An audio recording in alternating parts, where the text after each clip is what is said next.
बंटी कबूतर के साथ खुशी खुशी दिन गुजार रही थी। टुनटुनी और बंटी कबूतर ने प्रेम विवाह किया था। टुनटुनी के साथ टोनी चिड़िया अपने गांव में रहती थी। एक दिन वो बिना खबर किए टुनटुनी के घर आ जाती है। अपनी सास को देखकर टुनटुनी कहती है, अरे माँ जी, आप कौन है?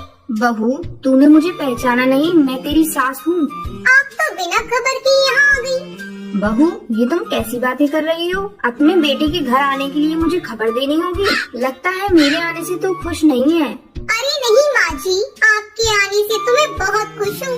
बहू, अब तू खुश रहे या नाराज, मैं तो कुछ दिन तक यहीं रहूंगी और मैं गांव तभी वापस जाऊंगी जब तू माँ बन जाएगी। अब जल्दी से तू मुझे पोते का सुख दे दे। अरे माँ जी, आप तो अभी आई है और अभी से पोते की रट लगाने लगी। अभी आप आराम कीजिए, मैं आपके लिए चाय बना कर लाती हूँ। इतना कहकर टुनटुनी चिड़िया चाय बनाने के लिए चली जाती है। चाय बनाते समय टुनटुनी चिड़िया सोच रही थी कि कैसे उस मुसीबत से छुटकारा पाएगी। तभी उसका पति बंटी कबूतर वहाँ आ जाता है।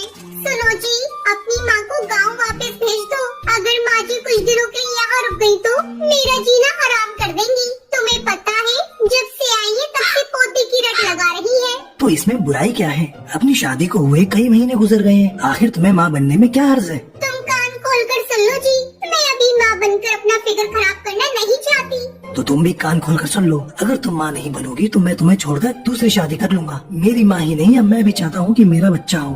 अपने पति का गुस्सा देखकर टुनटुनी उससे कुछ नहीं कहती और अपने कमरे में चुपचाप चली जाती है। तभी टुनटुनी की सहेली मीठी तोती का फोन आता है। टुनटुनी उदास मन से उससे बातें करने लगती है। अरे टुनटुनी, आज तेरी आवाज को क्या हुआ? लग रहा है तू रो रही है। क्या बात है, तू मुझे बता, शायद मैं तेरी कोई मदद कर सकूं। क्या बताऊं मीठी, मेरी सास आई है, उसने मेरा जीना हराम कर रखा है। उन्हें पोता चाहिए और मैं अभी माँ बनना नहीं चाहती।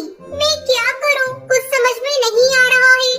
बस इतनी सी बात, तू झूठ मूठ की प्रेग्नेंट हो जा। कुछ दिनों बाद मैं तुझे एक अंडा ला कर दूंगी और तू अपनी सास को बता देना कि ये अंडा तूने दिया है। कुछ दिनों में उस अंडे से बच्चा बाहर आ जाएगा। इस तरह तू माँ भी बन जाएगी और तेरा फिगर भी खराब नहीं होगा। चला फोन रख। टुनटुनी फोन रख देती है और खुशी खुशी अपने कामों में जुट जाती है।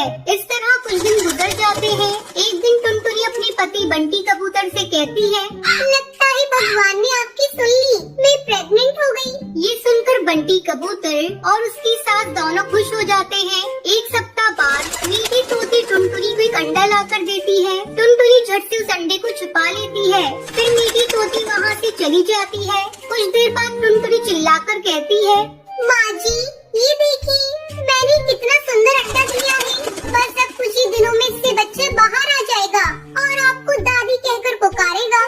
टोनी चिड़िया उस अंडे को देखकर खुश हो जाती है। उसे क्या पता था कि टुनटुनी चिड़िया ने झूठ बोला है। कुछ दिनों बाद उस अंडे से एक कौवे का बच्चा बाहर आता है और टुनटुनी की पोल खुल जाती है। ये देखकर टोनी चिड़िया कहती है, अरे देख तो बंटी, तेरी पत्नी ने क्या कारनामा किया है। ये तो अपना फिगर बचाने के लिए एक कौवे का अंडा ले आई। राम राम राम राम, इसे भगवान का जरा भी डर नहीं है। फिर टुनटुनी अपनी सास और अपने पति से माफी मांगती है और उन्हें बताती है कि उसने झूठा प्रेग्नेंट होने का नाटक किया था। लेकिन बंटी कबूतर उसे माफ नहीं करता और उसे धक्के मारकर घर से बाहर निकाल देता है। टुनटुनी अपनी गलती पर पछता रही थी। वो कौवे के बच्चे को उसकी माँ के पास पहुँचा देती है। फिर अपना एक अलग घोंसला बनाकर उसमें रहने लगती है। इस तरह कई दिन गुजर जाते हैं। एक दिन टुनटुनी चिड़िया बंटी कबूतर को फोन करती है और रोते हुए उससे कहती है,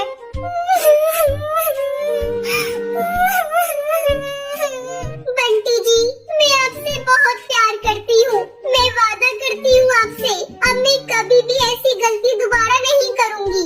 ये सब सुनकर बंटी कबूतर टुनटुनी चिड़िया को माफ कर देता है। फिर टुनटुनी चिड़िया खुशी खुशी अपने पति के साथ रहने लगती है।